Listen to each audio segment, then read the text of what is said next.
Assalomu alaykum qadrli yurtdoshlar. Anchadan beri video ham qo'ymayotgandik. Bugun yana bitta obyektimizni polni santiga ishlarini ko'rsatib berishga harakat qilamiz. Obyektimizda har bir qavati 200 kvadratdan 400 kvadratli uchastka. Obyektimizda polni santiga ishlarini amalga oshirdik. Sistemida ham topli poldan ham batareyadan foydalandik. Xo'p, ko'pincha aytaman, yana aytib o'tishga harakat qilaman. Iloji boricha topli pol batareya qilganimizdan keyin kommunik termostat qo'yib ketishimiz kerak. Ya'ni polimizning haroratini 28-30 gradusdan oshirmagan holatda topli polimizni isitsak, komfort temperatura bo'ladi.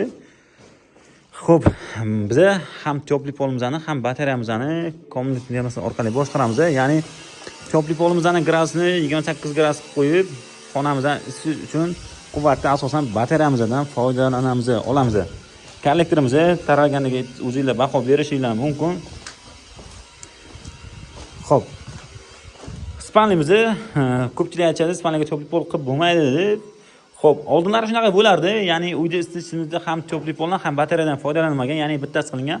Faqatgina topli pol qilingandan keyin ertaga havo harorati -5, -10 gradusga yetgan vaqtlari topli poldan chiqayotgan quvvat xonani isitishga kuchi yetmagan. Shuning uchun topli pol gradusini majbur bo'lgan oldinlari 60-70 gradusgacha ko'tarishga. 70 pol harorati 70 gradus bo'lgandan keyin bu xonaga hech kim na uxlaydi, na normali dam olganday bo'ladi. Shuning uchun biz hozirgi paytda topli poldan asosan komfort uchun foydalanmoqda biz. Xonani isitishda asosan batareyadan foydalanamiz. Deyarli bitta biz emas, ko'pchilik hozirgi paytda shu ishdan foydalanmoqda.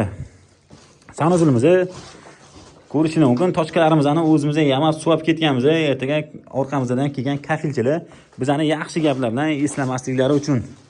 Xo'p, mana joyimizga bitta konvektor qo'yamiz. Keyinchalik stashkadan keyin xudo xolisa skobalarni akkurat taraganmiz. Ko'rishingiz mumkin. Yana bitta sanuzilimiz montaj bo'lgan.